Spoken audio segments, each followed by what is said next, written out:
तो टॉपिक क्या है आज का? इंडिया बांग्लादेश एग्रीमेंट, है ना। बांग्लादेश की जो प्राइम मिनिस्टर है शेख हसीना, वो भारत के दौरे पे है अभी, है ना, इंडिया के विजिट पे है। और इंडिया के साथ इस विजिट पे, इस दौरे पे उन्होंने इंडिया के साथ कुछ एग्रीमेंट को साइन किया है।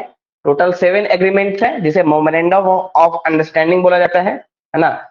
उन 7 एग्रीमेंट्स को यहाँ पे हम लोग डिस्कस करेंगे। उससे पहले बांग्लादेश और भारत का जो संबंध है वो क्यों इंपॉर्टेंट है हमारे लिए, उस पर थोड़ा सा प्रकाश डालेंगे, है ना। देखिए, बांग्लादेश का जो बैकग्राउंड रहा है, आपको पता है कि 1971 में, है ना, 1971 में बांग्लादेश मुक्त हुआ था पाकिस्तान से, है ना। वो वार हुआ था जिसमें भारत ने बांग्लादेश को हेल्प किया था उसको मुक्त करने में, है ना। और तब से भारत और बांग्लादेश का जो रिलेशन है काफी मैत्रीपूर्ण रहा है ना। बीच में बहुत सारे खटास आए हैं, बहुत सारे चीजें आई हैं, करवाहट आई हैं, उसकी कुछ और भी वजह है ना। लेकिन ओवरऑल अगर देखा जाए तो 1971 में जब बांग्लादेश पाकिस्तान से अलग हुआ और एक स्वतंत्र राष्ट्र बना, उसके बाद से भारत के साथ बांग्लादेश के संबंध मैत्रीपूर्ण रहे हैं, है ना। वहां पे कुछ ऑपोजिशन पार्टी है जो जिया खालिद करके की जो पार्टी है, वो एंटी इंडियंस है। लेकिन अगर जो अभी सत्ता में जो पार्टी है उसका उस पार्टी का नाम क्या है? अवामी लीग, है ना। जो शेख हसीना की पार्टी है उसका नाम है अवामी लीग, जो प्रो इंडियंस है, यानी इंडिया को वो सपोर्ट करते हैं और इंडिया के साथ अच्छा रिलेशन बनाना चाहते हैं। तो जब भी शेख हसीना या अवामी लीग की सरकार रहेगी, वो इंडिया के साथ अच्छा रिलेशन होगा। जब भी अपोजिशन पार्टी की सरकार आएगी, खालिद जिया नाम है सर, जिया खालिद नाम है ना, तो उसकी सरकार जब भी आती है तो वो एंटी इंडियन वहां पे प्रोपेगेंडा चलाने लगते हैं, है ना। वो एंटी इंडियन मीडिया के द्वारा एंटी इंडियन प्रोपेगेंडा चलाने लगते हैं। लेकिन ओवरऑल देखा जाए तो बांग्लादेश का इंडिया के साथ रिलेशन हमेशा ही शांतिपूर्ण और मैत्रीपूर्ण रहा है। कुछ चीजों पे विवाद है, उस पर हम डिस्कस करेंगे, किन चीजों पे इश्यूज है इंडिया बांग्लादेश के रिलेशन में, है ना। तो बांग्लादेश क्यों इंपॉर्टेंट है हमारे लिए? तो कई कारणों से बांग्लादेश हमारे लिए इंपॉर्टेंट है। सबसे पहला जो सबसे इंपॉर्टेंट कारण है वो है सुरक्षा की दृष्टि से, है ना, सिक्योरिटी रीजन से, है ना। क्यों? बांग्लादेश के साथ जो हमारा बॉर्डर है वो पोरस है ना, यानी फेंसिंग अभी तक पूरी तरह से संभव नहीं हो पाई है। और उसके कारण जो बॉर्डर पोरस है, यानी फेंसिंग सही से नहीं हुई है, इलेक्ट्रीफाइंग फेंसिंग नहीं हुई है, उसके कारण इलीगल इमाइग्रेंट्स की संख्या बहुत ज्यादा होती है ना। खासकर बांग्लादेशी माइग्रेट्स की संख्या उस समय बहुत ज्यादा बढ़ गई थी 1971 में, और अभी भी इन्फिल्ट्रेशन होता रहता है, वहां से आना जाना बना रहता है क्योंकि पोरस एक्टिविटी है ना। तो सिक्योरिटी के हिसाब से बांग्लादेश हमारे लिए बहुत इंपॉर्टेंट है ना।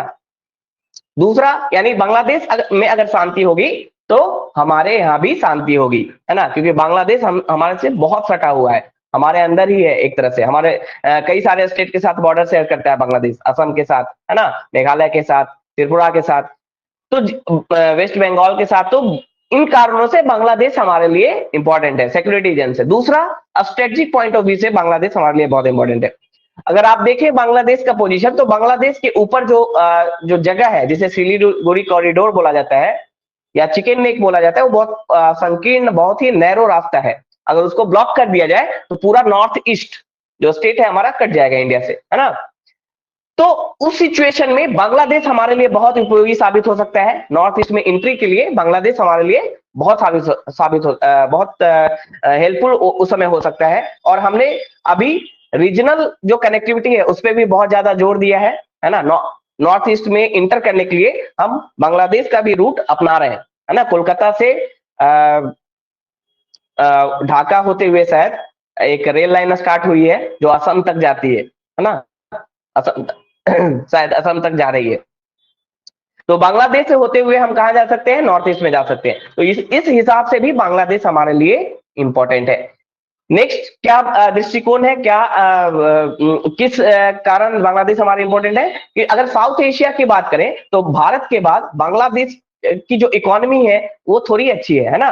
और साउथ एशिया में भारत के बाद भारत के लिए सबसे बड़ा जो ट्रेड पार्टनर है वो कौन है? बांग्लादेश है ना।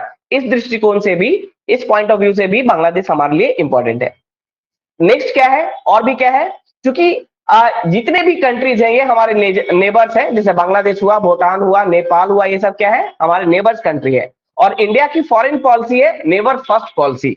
एंड नेवर फर्स्ट पॉलिसी का मतलब है अगर कहीं भी हमें इन्वेस्टमेंट करना है या किसी को सहायता प्रदान करना है तो उसमें सबसे पहले हम नेबर्स को प्रेफरेंस देते हैं। इसी पॉलिसी को कहा जाता है नेवर फर्स्ट पॉलिसी, और इसी के कारण बांग्लादेश हमारे लिए इंपॉर्टेंट है इस पॉइंट ऑफ व्यू से। और भी कई फैक्टर्स हैं जैसे चाइना फैक्टर, चाइना को भी काउंटर करना है तो हमें बांग्लादेश के साथ अच्छा रिलेशन बनाना होगा। और भी चीजें हैं जैसे कि जो आईएस है, इस्लामिक स्टेट है, हम अगर चाहते हैं कि इस्लामिक स्टेट हमारे भारत तक ना पहुंचे तो इसके लिए जरूरी है कि बांग्लादेश को हम ये विश्वास दिलाएं या बांग्लादेश के साथ हमारा ऐसा रिलेशन हो कि बांग्लादेश अपने सॉइल पे आतंकवाद को पनपने न दे, खासकर इस्लामिक स्टेट जैसे आतंकवादी संगठन को। क्योंकि बांग्लादेश की धरती पर अगर आतंकवाद फैलता है, आता है, तो भारत पे बहुत ज्यादा भारत अछूता नहीं रहेगा। क्यों? क्योंकि जो बांग्लादेश के साथ हमारा बॉर्डर है वो है पोरस, ठीक है। तो कई कारणों से बांग्लादेश हमारे लिए इंपॉर्टेंट है, और चूंकि भारत सबसे बड़ा देश है इंडियन सब कॉन्टिनेंट में, इसलिए भारत हमेशा बड़े भाई की का रोल प्ले करता है हमेशा। मतलब भारत ये इंडिया जो है ये नहीं कर सकता कि वो इंतजार करे कि बाकी जो देश है उसको अप्रोच करें, भारत को ही अप्रोच करना पड़ेगा। ये जो भारत जो पड़ोसी देश है उसको भारत को ही अप्रोच करना पड़ेगा, क्योंकि इसमें सबसे ज्यादा इंडिया को ही इसमें सबसे ज्यादा फायदा है ना। अगर उसका रिलेशन नेबर्स के साथ अच्छा होता है और नेबर्सहुड में अगर शांति होता है पड़ोसी देशों में, तो भारत में भी शांति होगी, है ना। तो इसलिए भारत को ही अप्रोच करना रहता है, इसलिए भारत हमेशा अपने जो पड़ोसी देश है उनके साथ कोशिश करता है कि अच्छे रिलेशन बनाए, चाहे वो नेपाल हो, भूटान हो, बांग्लादेश हो। और इसी दृष्टिकोण के साथ बांग्लादेश के प्राइम मिनिस्टर को हमेशा इनवाइट किया जाता है भारत आने के लिए, है ना। और अभी शेख हसीना भारत के दौरे पे है और इस दौरान उन्होंने 7 एग्रीमेंट को साइन किया है, एमओयू को साइन किया है। जिसमें पहला है withdrawal of water from cross border Kushiyara river. Kushiyara river एक क्रॉस बॉर्डर रिवर है। क्रॉस बॉर्डर रिवर उस रिवर को बोलते हैं जो दो देशों के बीच में बहती है ना, बॉर्डर को जो क्रॉस करती हो या फिर जो बॉर्डर बनाती हो, है ना। तो कुशियारा रिवर बॉर्डर बनाती है इंडिया बांग्लादेश का। एक फेनी रिवर है वो भी बॉर्डर बनाती है इंडिया बांग्लादेश का। तो कुशियारा रिवर जो है वो इंडिया बांग्लादेश दोनों में बहती है और साथ ही साथ इंडिया और बांग्लादेश का बॉर्डर बनाती है। आसाम में बहती है कुशियारा रिवर, है ना, और बांग्लादेश में बहती है। तो इसमें क्या करना है, वाटर को विड्रॉ करना है ना। वाटर को विड्रॉ इसलिए करना है क्योंकि जब वॉल्यूम बढ़ता है वाटर का कुशियारा रिवर में तो फ्लड की समस्या आती है, क्योंकि नीचे में क्या है, बांग्लादेश है ना। डाउन स्ट्रीम पे कौन है, बांग्लादेश। कुशियारा रिवर के डाउन स्ट्रीम पे बांग्लादेश है। तो फ्लड जब इसमें वाटर का वॉल्यूम बढ़ेगा तो बांग्लादेश में फ्लड की समस्या होगी। आसाम में भी, साउदर्न आसाम में भी फ्लड की समस्या आती है इस रिवर से। तो दोनों ने मिलकर डिसाइड किया है कि वाटर को निकाला जाए, है ना, डैम बना के वाटर को वहां से हटाया जाए, है ना। और 1972 में ही, 1971 में बांग्लादेश बना और 1972 में एक ज्वाइंट रिवर कमीशन बनाया गया। ज्वाइंट रिवर कमीशन बनाया गया बांग्लादेश और इंडिया का मिलाकर, है ना। जो जल मंत्री होते हैं दोनों देश के वो इसके हेड होते हैं और इसका काम होता है जो भी डिस्प्यूट, जो भी इशू होगा, है ना, क्रॉस बॉर्डर से रिलेटेड, उसको ये सॉल्व करेगा, है ना।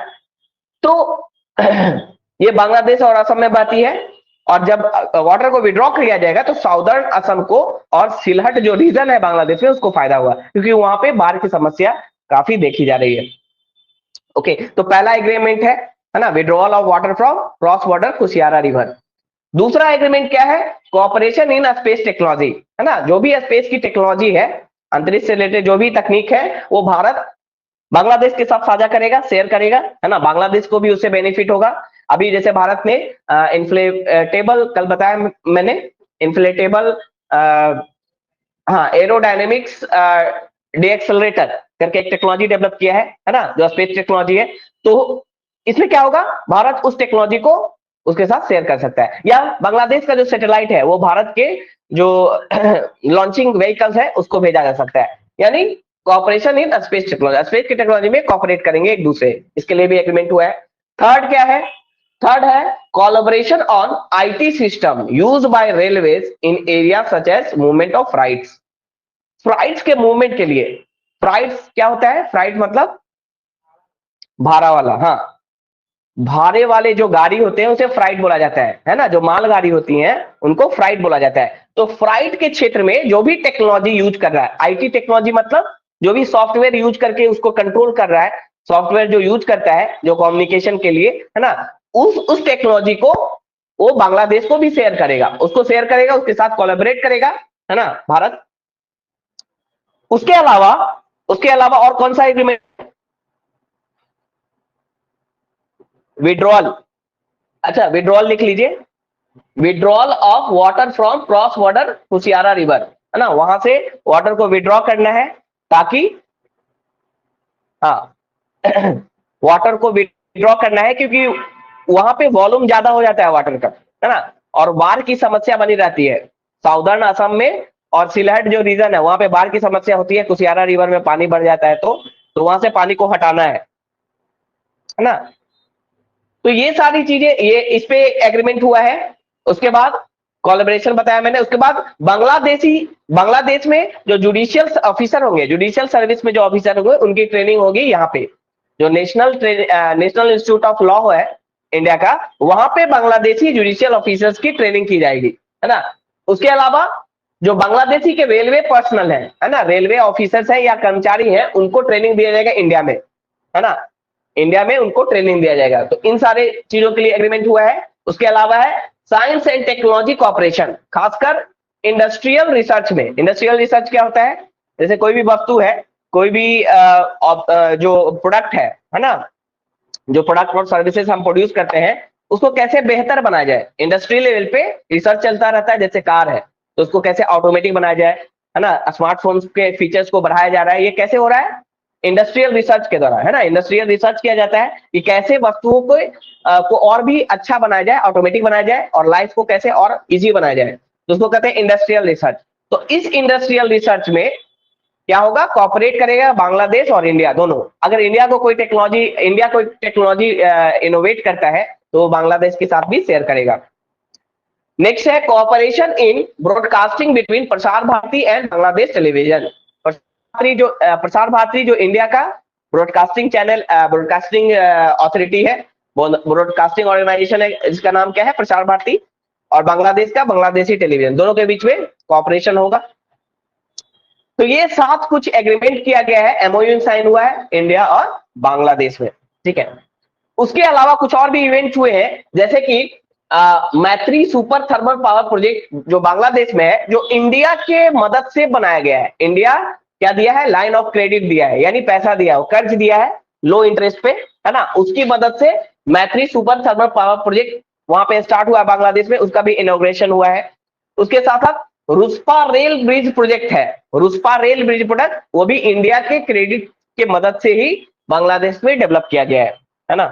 तो ये सब आपको लिखना है आंसर में कि इंडिया कैसे हेल्प कर रहा है। इसके अलावा 2018 में इंडिया ने $500 million defence line of credit दिया है, यानी डिफेंस इक्विपमेंट को खरीदने के लिए या डिफेंस सर्विसेज को बेहतर बनाने के लिए बांग्लादेश को $500 मिलियन प्रोवाइड किया है ना।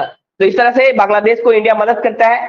क्यों? क्योंकि बांग्लादेश का सपोर्ट इंडिया को चाहिए, है ना, खासकर पाकिस्तान को काउंटर करने के लिए, है ना।